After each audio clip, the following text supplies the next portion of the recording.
미수습자의 유골인 줄 알았는데 동물 뼈로 밝혀진 그 어이없는 소동이 휩쓸고 간 세월호. 오늘 아침 표정은 어떨까요? 현장부터 연결합니다. CBS 특별취재팀 김민재 기자 연결이 돼 있습니다.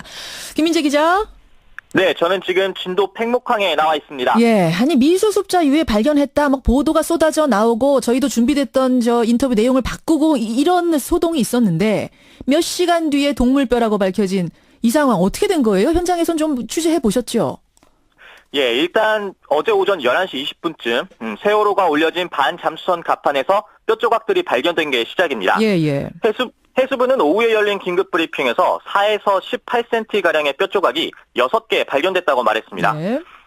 발견된 장소는 세월호 뱃머리, 특히 배를 운전하는 조타실 아래 갑판으로 리프팅 빔을 받치고 있는 반목 주변에 끼어 있었다고 하고요. 세월호 선체 부양 과정에서 배 안에 뻘과 함께 흘러나온 것으로 추정됐습니다. 그렇죠.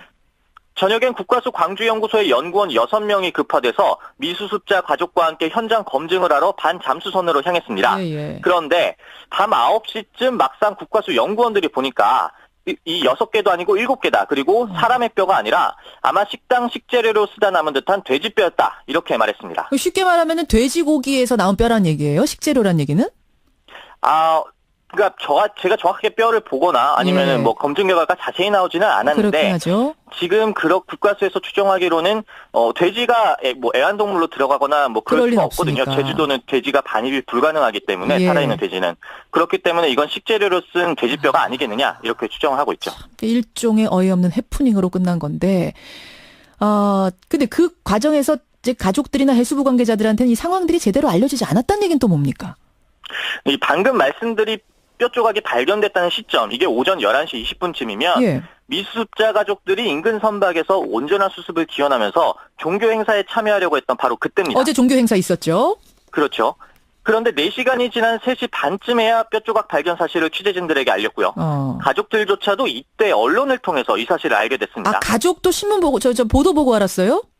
거의 해수부의 공지 문자가 언론과 가족들이 거의 비슷하게 알려졌던 것 같은데 그래서 언론을 통해서 주로 이 사실을 알게 됐다는 증언들이 많았는데요. 그래요? 심지어 상황을 총괄하는 인양추진단장도 3시간이나 지나서야 보고를 받았다고 브리핑에서 인정했습니다.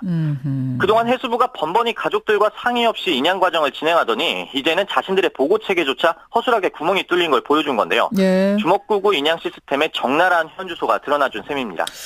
뭐 돼지뼈로 밝혀지긴 했습니다만 지금 이제 뭔가가 바깥으로 나왔다는 건 그 정부가 유실 방지 대책 철저하게 했으니까 이 배수 과정도 문제 없을 거라고 했던 것이 이 진짠가 좀 의심하게 돼요. 그렇습니다. 사실 이번 사건의 핵심은 지금껏 해수부가 유실 방지책을 완료했다고 했는데 수색 작업도 아닌 인양 도중에 의도치 않게 유실 사태가 발견됐다는 점입니다. 비록 이번엔 돼지뼈가 반잠수선 갑판 위로 떨어졌지만 그동안 미수습자의 유해나 유류품 또는 세월호 참사의 핵심 증거들이 이런 방식으로 바닷속 어딘가 떨어져서 급류에 떠내려갔을 수도 있다는 얘기죠. 그렇죠. 그러니까 그동안 유실 방지망 두르고 펜스 설치하고 뭐 잠수사 동원해가지고 해저도 꼼꼼히 보고 한다고 해왔었잖아요.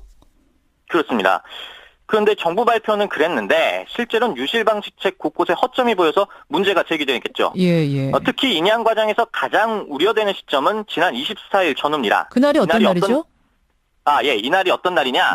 전날 저녁부터 밤새도록 세월호의 선미 좌연 램프를 제거해서 가로 7m, 세로 11m 구멍이 뚫린 날입니다. 그날. 예, 그렇죠. 또 저희가 어제 단독 보도한 대로 인양 당국이 조류가 더 빠른 데다 위험하고 원래 계획보다 멀기까지 한 곳에 반잠수선을 몰래 옮겨놓고는 소조기 시간이 얼마 남지 않았다라면서 세월호를 이곳으로 서둘러 이동시킨 날이기도 합니다. 예.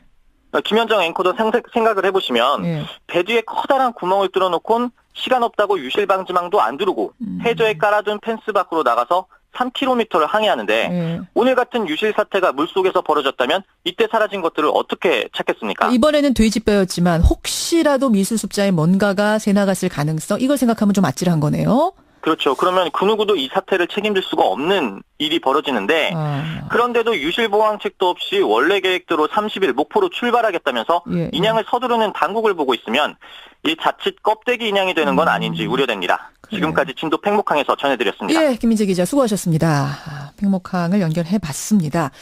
자, 이제 그러니까 유해들 지금 뭐 유가족 그 미수습자 가족들은 말합니다. 우리의 소원은 유가족이 되는 것이다. 어서 빨리 시신이라도 보고 싶다라는 얘기를 누누이 하고 있는데 자 이들을 어떻게 발견할 건가? 유고를 어디서 어떤 방식으로 발견할 것인가가 굉장히 중요한 부분이죠. 그래서 이분 모셨습니다. 6.25 전사자 유해 발굴 단장을 지냈고요. 진실화해위원회 민간인 희생자 유해 발굴 조사 단장도 지낸 분, 우리나라 최고의 유해 발굴 권위자입니다. 충북대학교 박선주 명예교수 연결을 해보죠. 박 교수님 나와 계세요. 네, 안녕하세요. 제일 궁금한 게 사람 뼈인지 돼지 뼈인지 구분하는 게 그렇게 어렵습니까? 그 훈련받은 전문가가 보면 그 자리에서 알 수 있죠. 아, 전문가는 그 자리에서? 예. 그 국가수는 어제 9시에 가자마자 그래서 바로 안 거예요? 글쎄, 국가수에서 누가 갔는지 모르겠어요. 왜냐면 이제 사람 뼈하고 동물 뼈를 이제 다 훈련받은 사람. 예, 예. 받은 사람이면 그걸 금방 알 수가 있고, 또 사람 뼈만 훈련받았다 하더라도, 이건 사람 뼈가 아니구나. 이렇게 금방 할 수가 있는데, 예. 국가수에서 그렇게 5시간씩 넘어서 한 건 아마 좀 정확하게 하느라고. 아니, 국가수가 도착한 자체가 늦고요. 예. 아마 예. 국가수 도착하기 전까지는 거기 있는 사람들은, 현장에 있는 사람들은 다 사람뼈라고 생각을 했던 모양입니다. 그렇습니다. 그래서 뭐, 저희도 이제 걱정하는 게 수색대가 들어간다든지 거기 일하는 사람들한테 기본적으로 사람뼈가 어떻게 생겼다는 그런 오리엔테이션이 필요하지 않았을까 하는 생각이 드네요. 그러면 지금 현장에는 인양 작업 현장에는 유해 전문가 뭐 이런 분들은 하나도 없다는 얘기가 되는 거네요. 돌려 말하면. 그 위에 탈 수가 없나 보죠. 배 위에. 왜냐하면 주로 인양 작업 쪽에다가 신경을 썼지 배 선체로 들어올리는. 그렇죠. 그 안에서 물이 빠져나오면서 유실될 가능성 이런 거에 대해서는 아마 계획을 세우지 못했나 보죠. 세우지 못하고 있다 보니까 지금 이 뼈를 보고도 전문가라면 첫눈에 보고 이게 다 사람 뼈인지 동물 뼈인지 구별을 할 건데 전문가가 하나도 없다 보니까 10시간 지나도록 사람 뼈다 이렇게 하는 이런 소동이 벌어진 거군요. 근데 저도 궁금한 게 그 배 위에 한국 분들이 타고 계신지 아니면 중국 썰매지 팀들만 있는 건지 또 해수부에서도 해수부 관계자가 그냥 하는데 나가 있는 건지 그런 건 전혀 모르겠어요. 아, 그건 무슨 말씀이세요? 아니, 한국 사람이 있고 없고 어떤 차이가 있단 말씀이세요? 아니, 예를 들어서 중국 사람들이 일을 하면서 거기서 그런 게 나왔을 때 거기에 어떤 중요성 같은 거 이해하지 못하고 그냥 놔뒀다든지 그럴 수도 있으니까. 아하. 예. 걱정되는 점이 이번 소동 보면서 여러 가지가 있단 말씀이신데 예. 이제 무트로 옮기고 나면 본격적인 수색 작업이 시작이 될 겁니다. 예. 시간은 어느 정도나 걸릴 걸로 예상하세요? 작년에 해수부가 만든 거 보니까 자기네들 계획엔 한 달 가까이 소독 이런 거 안전장치다 하고 그다음에 한 석 달 선체만 하는데 한 석 달, 그다음에 선창 밑에 거기 한 2달에서 최대 한 5개월쯤 잡아놓고 있더라고요. 5개월쯤이요? 예. 그래. 시간은 5개월. 수색 방법은 아직 확정은 아닙니다만 해수부가 제일 유력하게 검토하는 건 일단 객실 부분을 따로 떼어내겠다. 그런 다음에 배를 똑바로 세워서 수색에 들어가겠다. 이런 방안입니다. 이 방법은 어떻게 보십니까? 제가 며칠 전에 국회에서 수습 방안에 대해서 또 발표하면서 제가 몇 가지 가정을 했어요. 예를 들어서 배 안에 뻘이 있는 경우, 뻘이 있어도 많이 있는 경우, 조금 있는 경우, 또 뻘이 없는 경우, 그다음에 또 하나 유해가 3년씩 됐지 않습니까? 그렇죠. 3년씩 됐으니까 그 안에서 어느 상태로 남아 있을까? 그거를 이제 쭉 외국 자료들 조사해 보니까 이제 뼈로 남아 있을 가능성이 높기 때문에 만약에 뻘에 하고 물이 있고 그런데 뼈가 이제 이렇게 관절이 다 이렇게 떨어져 가지고 남아 있으면은 그게 이제 바로 세우는 과정에서 그게 움직일 수가 있죠. 움직일 수가 있으니까 이제 현장이 이제 교란되는 거죠. 그리고 다른 유해하고도 섞일 가능성이 있다고 보는 거죠.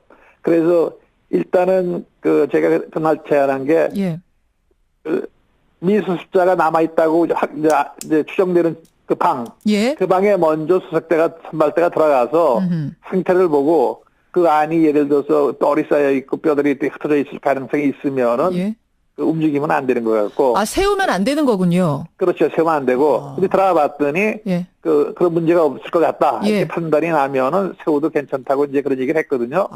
그러니까 서두르지 말고 차근차근 한번 먼저 시험적으로 들어가 보고 예. 그 다음 단계로 가는 게 좋겠다는 그런 방법을 제안했어요. 그러니까 이제 국민들이 아니 무트로 나왔는데 이게 도대체 수개월이 되도록 왜 이렇게 수색자가 모래해 하면서 재촉할 일은 아니란 말씀이에요. 그렇죠. 예. 그렇습니다. 신중하게 접근해야 된다. 바로 세울 일도 아니다. 예. 지금 해저 수색 작업은 진행 중입니다. 왜냐하면 이게 이제 움직이는 동안 혹시 뭐라도 이게 유실됐을까봐. 근데 그거를 중국의 상하이 셀비지 잠수부들이 하고 있어요. 예. 해저 수색 작업은 그냥 그들한테만 맡겨도 되겠습니까? 사실은 잠수부가 들어가서 바닥을 이렇게 눈으로 이렇게 훑고 다닌다는 거 그게 조금 좋은 방법은 아니라고 생각이 되나요? 없는 해프닝으로 끝난 건데, 근데 그 과정에서 이제 가족들이나 해수부 관계자들한테는 이 상황들이 제대로 알려지지 않았다는 얘기는 또 뭡니까? 이 방금 말씀드린 뼈 조각이 발견됐다는 시점, 이게 오전 11시 20분쯤이면 예. 미수습자 가족들이 인근 선박에서 온전한 수습을 기원하면서 종교 행사에 참여하려고 했던 바로 그때입니다. 어제 종교 행사 있었죠? 그렇죠. 그런데 4시간이 지난 3시 반쯤에야 뼈 조각 발견 사실을 취재진들에게 알렸고요.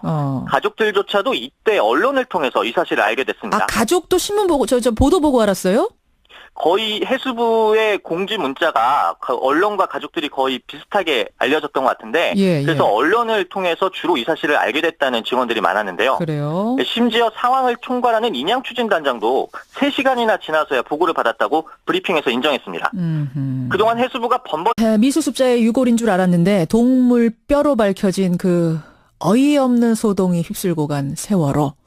오늘 아침 표정은 어떨까요? 현장부터 연결합니다. CBS 특별 취재팀 김민재 기자 연결이 되어 있습니다. 김민재 기자. 네, 저는 지금 진도 팽목항에 나와 있습니다. 예, 아니 미수습자 유해 발견했다, 막 보도가 쏟아져 나오고 저희도 준비됐던 인터뷰 내용을 바꾸고 이런 소동이 있었는데 몇 시간 뒤에 동물뼈라고 밝혀진 이 상황 어떻게 된 거예요? 현장에선 좀 취재해 보셨죠? 예, 일단 어제 오전 11시 20분쯤 세월호가 올려진 반잠수선 갑판에서 뼈 조각들이 발견된 게 시작입니다. 예. 해수부는 오후에 열린 긴급 브리핑에서 4에서 18cm가량의 뼈 조각이 6개 발견됐다고 말했습니다. 네. 발견된 장소는 세월호 뱃머리, 특히 배를 운전하는 조타실 아래 갑판으로 리프니 가족들과 상의 없이 인양 과정을 진행하더니 이제는 자신들의 보고 체계조차 허술하게 구멍이 뚫린 걸 보여준 건데요. 예. 주먹구구 인양 시스템의 적나라한 현주소가 드러나준 셈입니다. 돼지뼈로 밝혀지긴 했습니다만 지금 이제 뭔가가 바깥으로 나왔다는 건 그 정부가 유실방지 대책 철저하게 했으니까 이 배수 과정도 문제 없을 거다고 했던 것이 이 진짠가 좀 의심하게 돼요. 그렇습니다. 사실 이번 사건의 핵심은 지금껏 해수부가 유실방지책을 완료했다고 했는데 수색 작업도 아닌 인양 도중에 의도치 않게 유실 사태가 발견됐다는 점입니다. 비록 이번엔 돼지뼈가 반잠수선 갑판 위로 떨어졌지만 그동안 미수습자의 유해나 유류품 또는 세월호 참사의 핵심 증거들이 이런 방식으로 바닷속 어딘가 떨어져서 급류에 떠내려갔을 수도 있다는 얘기죠. 그렇죠. 그러니까 그동안 유실방지망 두르고 펜스 설치하고 잠수사 동원해가지고 킹빔을 받치고 있는 반목 주변에 끼어 있었다고 하고요. 세월호 선체 부양 과정에서 배 안에 뻘과 함께 흘러나온 것으로 추정됐습니다. 그렇죠. 저녁엔 국가수 광주연구소의 연구원 6명이 급파돼서 미수습자 가족과 함께 현장 검증을 하러 반잠수선으로 향했습니다. 그런데 밤 9시쯤 막상 국가수 연구원들이 보니까 이 6개도 아니고 7개다. 그리고 사람의 뼈가 아니라 아마 식당 식재료로 쓰다 남은 듯한 돼지뼈였다. 이렇게 말했습니다. 쉽게 말하면 돼지고기에서 나온 뼈란 얘기예요? 식재료란 얘기는? 그러니까 제가 정확하게 뼈를 보거나 아니면은 검증 결과가 자세히 나오지는 않았는데 지금 국가수에서 추정하기로는 돼지가 애완동물로 들어가거나 그럴 수가 없거든요. 없으니까. 제주도는 돼지가 반입이 불가능하기 때문에 살아있는 돼지는 그렇기 때문에 이건 식재료로 쓴 돼지뼈가 아니겠느냐 이렇게 추정을 하고 있죠. 일종의 해저도 꼼꼼히 보고 한다고 해왔었잖아요. 그렇습니다. 그런데 정부 발표는 그랬는데 실제로는 유실방지책 곳곳에 허점이 보여서 문제가 제기되겠죠.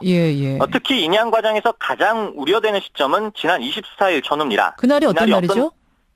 이날이 어떤 날이냐? 전날 저녁부터 밤새도록 세월호의 선미 좌연 램프를 제거해서 가로 7m, 세로 11m 구멍이 뚫린 날입니다. 그날. 그렇죠. 또 저희가 어제 단독 보도한 대로 인양 당국이 조류가 더 빠른 데다 위험하고 원래 계획보다 멀기까지 한 곳에 반잠수선을 몰래 옮겨놓고는 소조기 시간이 얼마 남지 않았다라면서 세월호를 이곳으로 서둘러 이동시킨 날이기도 합니다. 김현정 앵커도 생각을 해보시면 배 뒤에 커다란 구멍을 뚫어놓곤 시간 없다고 유실방지망